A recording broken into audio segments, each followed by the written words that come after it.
the main highways of Bow and Limehouse.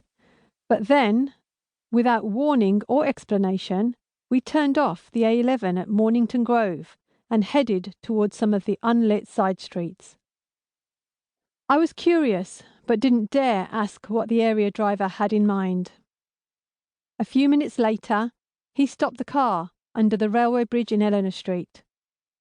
It was a moonless night, and the grimy, graffiti-covered brick of the bridge made for dark and dingy surroundings. I had no idea why we'd stopped, but there was another car parked on the side of the road. "That motor over there," the driver said. "Looks like it might have been nicked. Check out the number plate." I told him there wasn't enough light to be able to see from our distance, but he wasn't having it. "Go over and take a closer look," he ordered. I was reluctant at first, but he was very much the boss, so I thought I'd better do as I was told. I opened the door, got out and started walking. I was already feeling ill at ease, heading away from the light of the car and into the gloom, but suddenly I heard a powerful engine roaring into life behind me, and turned to see the area car setting off at high speed. Within a moment, I was alone in the middle of nowhere, plunged into almost total darkness, unable to see more than a few yards in an area well known to be a crime spot.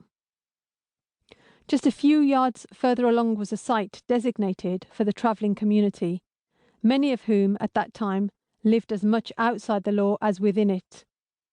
I was terrified. Unable to believe what was happening, I reached for my personal radio and pressed the switch to broadcast an emergency message. But there was no response.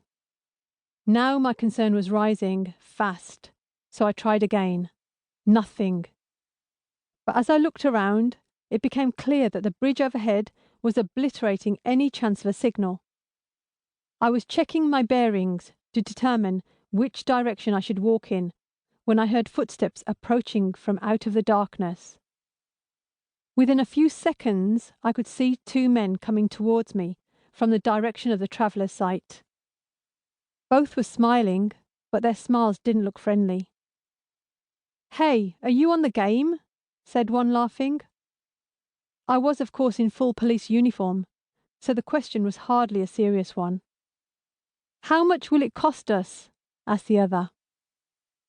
I mustered my courage and told the pair to back off, but felt my voice catch in my throat. At only 5 foot 3.5 inches tall and of slight build, I felt very vulnerable in a dark street with no access to backup, and no way to raise the alarm if I were attacked. My fingers closed around the grip of what seemed to be a very flimsy truncheon. I tried to summon up my most authoritative voice. "Don't be stupid now," I said. "Just step away." The men were not impressed. "We could certainly have some fun with you," said one, and once again the two men exchanged looks and laughed. I truly believed I was going to be assaulted or raped, and suddenly I had a visceral recall of the moment 9 years earlier when the man I'd only just met but been forced to marry overwhelmed and raped me on our wedding night. I was just 16 years old. Now here I was again, new on the job, new on this beat, unfamiliar with the area, and completely powerless and out of my depth. I turned and started running, and I ran and ran and ran, almost all the way back to Limehouse, with the peal of the men's laughter echoing around my head. The incident was only the latest, and most serious, in several months of my life as a probationary WPC, woman police constable, in which I had already been frequently punched and kicked during demos, abused in the street, and subject to everyday racism and discrimination at work. That same night, I telephoned my friend Shabnam Chowdhury. I finally had enough, I told her. "I'm going to quit." "No, you're not." Her tone left no room for doubt.